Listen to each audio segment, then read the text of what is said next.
Hi, I'm Tim. Welcome to Watch One. Thanks for logging on. Today we're looking at the Jaeger-LeCoultre Master Ultra Thin 34. You can see this exceptionally thin Jaeger-LeCoultre Ultra Thin caliber and case and buy them together on our website, watchyouwant.com. And if you enjoy these videos, please subscribe to our YouTube channel, Watch You Want Inc. You can also click on the card in the upper right-hand corner of the video at any time to see our full listing for this watch with high-resolution images and, of course, complete pricing information. Now, the reason I emphasize the caliber and the case is because they exist in a unique mechanical symbiosis that I'll explain to better effect later. But let's start with the basics. The knife edges of this case, in combination with the 1.85mm thick manual wound caliber, ensure that the entire timepiece is only 6mm thick, although you could be forgiven for thinking it's half that, the way it cradles into the wrist when strapped down. Now, across the case, not including the crown, the watch is 34mm across.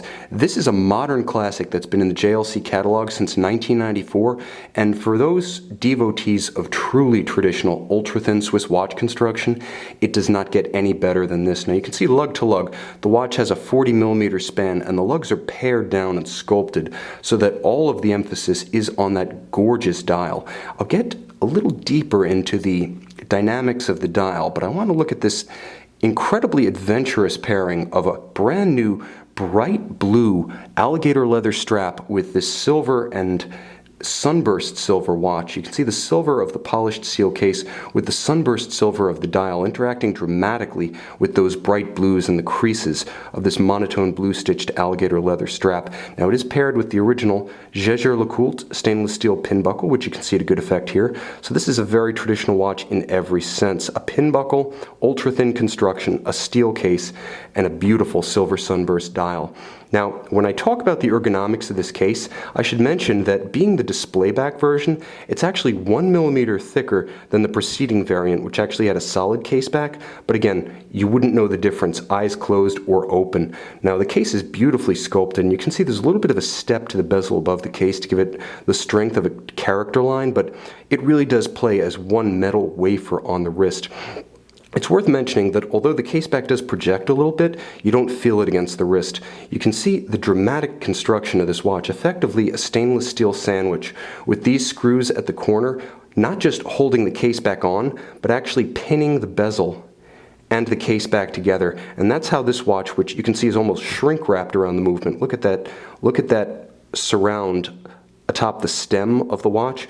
It's almost shrink wrapped together and held together like a stainless steel sandwich. That really is the engineering ethic of this watch.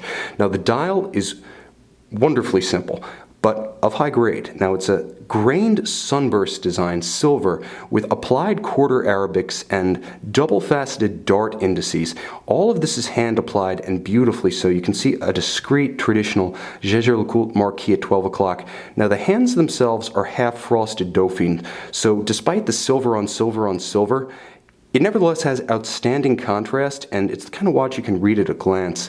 Now, it's important to note that my enthusiasm for this piece is pretty sincere, because as the old Packard ads advised, ask the man who owns one.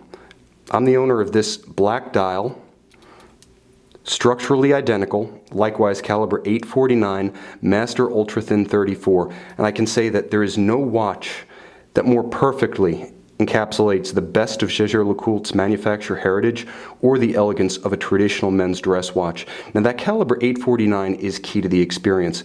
Let me open with the most important feature of a manually wound watch. How does it feel when you wind it? Glorious.